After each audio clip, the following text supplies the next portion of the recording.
no meio de outras 100 que também não conseguem ler e escrever bem. Bom, parece meio óbvio que o diagnóstico não pode ser feito usando instrumentos de leitura e escrita. É óbvio isso, não?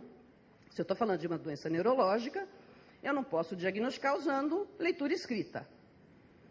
Pois é, acontece que o diagnóstico é feito exclusivamente com base em elementos de leitura e escrita. Os testes são usando linguagem escrita. O diagnóstico é feito usando linguagem escrita. O que coloca um vício no instrumento, um vício nas pesquisas, um vício em tudo que se divulga, que é de raiz, esse vício. Porque, vejam, eu pedi para uma pessoa que lê bem fazer determinada tarefa usando linguagem escrita, ela usa determinados componentes neurológicos. Uma pessoa mal alfabetizada é outra coisa, é outro processo cognitivo que ela usa. Até mesmo projetar uma letra e pedir para ela copiar a letra, ou uma palavra, são processos diferentes. Quem sabe ler, projeta faca e fala, bom, faca em letra de forma eu sei escrever, escrevo faca. E quem não sabe ler? É exclusivamente memória da imagem, é memória visual, é outro processo. Então, eu não posso comparar pessoas que leem bem e pessoas que leem mal usando a leitura. E eu não posso fazer o diagnóstico de uma doença que compromete só a leitura usando a leitura. É meio estranho isso em ciência. Vejam, tem um autor que é bastante conceituado e muito citado, até porque ele defende a existência da dislexia. E ele considerou isso, que a linguagem escrita era um instrumento de vício nos instrumentos. E ele resolveu tirar a vantagem de quem sabia ler bem. E ele fez um teste, uma pesquisa com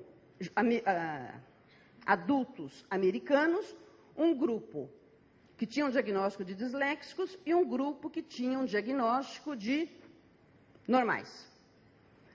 E ele fez todos os testes, só que ao invés de usar o alfabeto ocidental, ele usou o alfabeto hebraico, que ninguém conhecia. E, para nenhum espanto, ele encontrou que o desempenho foi exatamente o mesmo nos dois grupos. E também, como era de prever, um desempenho muito inferior ao grupo de judeus americanos que conheciam o alfabeto hebraico. É disso que a gente está falando. Eu não posso usar um instrumento feito para quem sabe ler, para avaliar quem não sabe ler, e quem não souber ler dizer que isso é uma doença ou um distúrbio. É essa a questão. Tá? Em síntese, o que a gente pode dizer é que preconiza-se, alguns autores preconizam, eu queria dizer que isso é muito questionado dentro da medicina desde o início. Tá? Não é tranquilo, e não é no Brasil. Aliás, no Brasil é onde tem menor questionamento. A quantidade de publicações e de autores no mundo todo questionando é muito grande. Dos dois lados, defendendo e questionando. É um dos pontos mais controvertidos. Então, preconiza-se que existe uma doença neurológica que comprometeria só a linguagem escrita e o diagnóstico é feito usando só a linguagem escrita. Desculpa, gente, mas isso não é um diagnóstico, no sentido médico. Isso é um processo de rotulação, em que a criança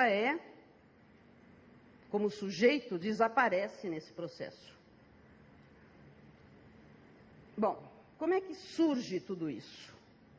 E por que essa polêmica tão grande? O que é que temos de comprovação a esse respeito? Essa história começa toda em 1896, quando um oftalmologista inglês chamado Rinsel Wood escreve um texto dizendo: eu acho que as crianças que não aprendem a ler e escrever têm cegueira verbal congênita. Jamais comprovou, nenhum outro autor comprovou. Em 1918, especulou-se, não é cegueira verbal, é lesão cerebral mínima. Jamais foi provado. Em 1925, mudou o nome para estrefossimbolia, pelo Orton, que é o pai da leitura especular, que jamais foi comprovada. Todos os trabalhos sobre leitura especular mostram que todos nós fazemos leitura especular, especialmente quando estamos aprendendo. Não foi provada. Em 1962, reconhecendo que nada havia sido comprovado, mudaram o nome para disfunção cerebral mínima, que não se provou. Surgiu a dislexia específica de evolução, que é específica porque compromete só aprendizar a leitura, de evolução porque desaparece com a idade. Não foi provada. Esses trabalhos, esses autores citados com os 4 GCPD, que comprovam que a dislexia é uma doença neurológica de origem genética provocada por esses genes. Aí, o que é GCPD? A maior parte dos textos não diz o que é GCPD. E olha que foi difícil achar.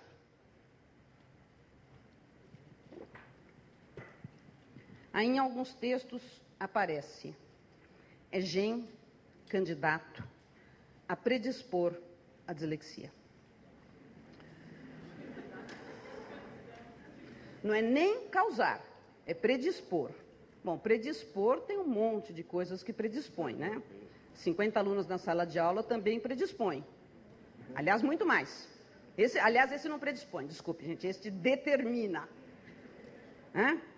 Professor mal pago também determina. Certo?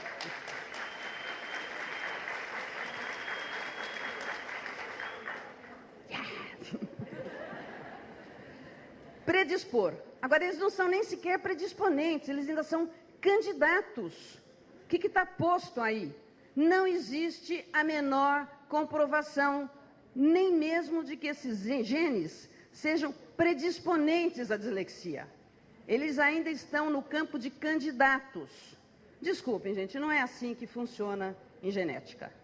Tem alguns autores do campo da dislexia que, inclusive, dizem: não, peraí, o KIA A0319 não está nem sequer envolvido com desenvolvimento cerebral. Como é que podem dizer que ele está envolvido na dislexia? É disso que a gente está falando, tá? Quando eu digo que não existe embasamento científico, ao contrário de tudo que é divulgado. Alterações anatômicas, divulga-se que tem no corpo caloso, área occipital, parietal, temporal, cerebelo. Tudo bem? Tá o cérebro inteiro aí, né? Não, não é que todas essas áreas estão comprometidas, é a mesma coisa. Um grupo de autores diz que as alterações são no plano temporal. Outro grupo de autores diz que é no corpo caloso. Outros que é na área occipital. E eles brigam entre si. É essa a questão. Eu vou pegar, só para situar para vocês, tem um autor famoso, Galaburda, que é o autor de maior renome, é o guru, reconhecido por todos os autores quando falam de dislexia, ele é dos autores mais citados, tá? E é dos autores que mais tem trabalhos em alterações anatômicas na dislexia. O Galaburda tem uma série de trabalhos da década de 70 e 80, que são repetidamente citados por outros autores, em que comprova que o problema da dislexia é uma simetria de neurônios no plano temporal. Quer dizer, o lobo temporal esquerdo e o lobo temporal direito, ao invés de serem assimétricos, seriam simétricos. E essa seria a causa da dislexia. E a outra coisa que ele discute é ectopia neuronal em várias regiões do cérebro. A ectopia neuronal é o seguinte: um neurônio que devia estar numa região e vai para outra. Está fora de lugar. Certo? Bom, aí você fala assim, mas espera aí. Quantos de nós, ditos normais, temos ectopia neuronal? Isso não tem esse dado. Não foi pesquisada na população em geral presença de ectopia neuronal. Não sabemos quantos por cento da população geral tem ectopia. E a simetria, como é que é?